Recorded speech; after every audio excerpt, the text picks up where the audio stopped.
future is bright. We're excited. We feel that a veil has been lifted. We feel that individual freedoms are going to come back. We're excited about all the things that were promised that they're now going to deliver on. We're hopeful for the economy. We've got to get inflation under control. The border has got to be made secure. And I love what President Trump said about freedom of speech and non-censorship of people and not weaponizing the government for political opponents. That's important. Now, you talk about all of these things that he's said, but what about his time and his political career tells you that he's going to deliver on these promises? Because he did before. We had success when he was president before, and it shows you what a leader can do, because in 4 short years, a lot of what's happened has been negative. And so I'm excited about what he's going to bring. We've got a Republican-controlled Senate. We've got a very thin majority in the House. But if you look at the coalitions that have come together to elect him, people are tired of the crazy rhetoric. People are tired of the politics of demonizing your opponent. What do we want? We want safe neighborhoods. We want safe, good schools. We want to be able to raise our families in good environments. And we're tired of the politics looking like professional wrestling and not getting the job done and putting the American people first. When you say we, are you referring to the Republican Party, or do you think that it's something that's bipartisan? Everybody wants that. Everybody wants the same thing. Everybody wants safe neighborhoods, safe streets, good schools. They want effective government. So we all want those similar things. Yes, we'll hash out the political differences that are there on certain policies. But look, strengthening your military is a non-negotiable. We have to protect our borders, making sure that law enforcement locally and federally has the resources they need to keep us safe. That's the government's job in order to do that. And so those are things that everybody wants. I've been fighting very hard to talk about the things that we all want in our community. Smaller communities are different because we see each other in the grocery stores. You live in Washington, D.C. or in Dallas or wherever. You don't see people like you do in a community like Tyler. And what does it mean to you to see all of these people here today to watch the inauguration and share their excitement for the future? One word: grateful.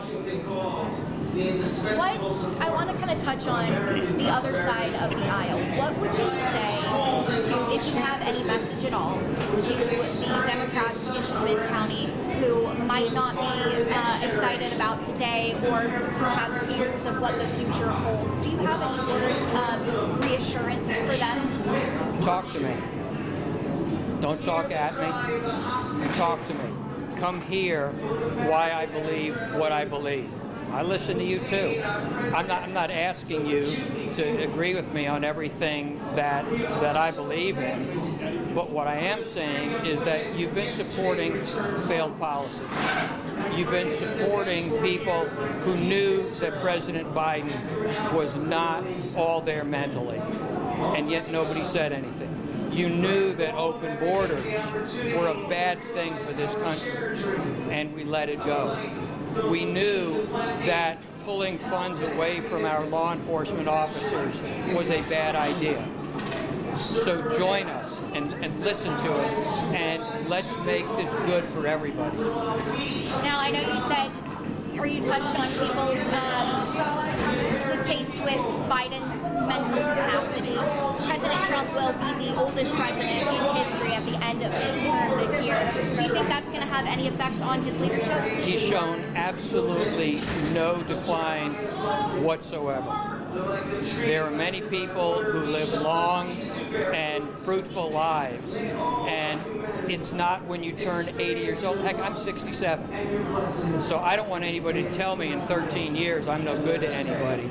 But clearly, there's been a problem with Biden. And all of a sudden now that you see media pointing out Trump is going to be 80 and Trump's going to be old, and everybody was silent when it was under Biden, and he was clearly not there. And the first debate showed that there was no choice whatsoever but to select a different candidate. One hot topic, I think, right now, and you mentioned it yourself, is freedom of speech and censorship, doing away with any kind of censorship.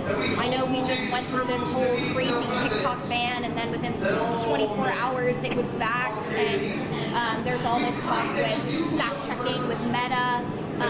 What is your take on Donald Trump's policies concerning freedom of speech, especially when it comes to social media, because that's the age we live in? Well, let's let the rules be the same for everybody. And I can work with that, as long as I know what the rules are, but don't limit me when you won't limit somebody that you agree with politically.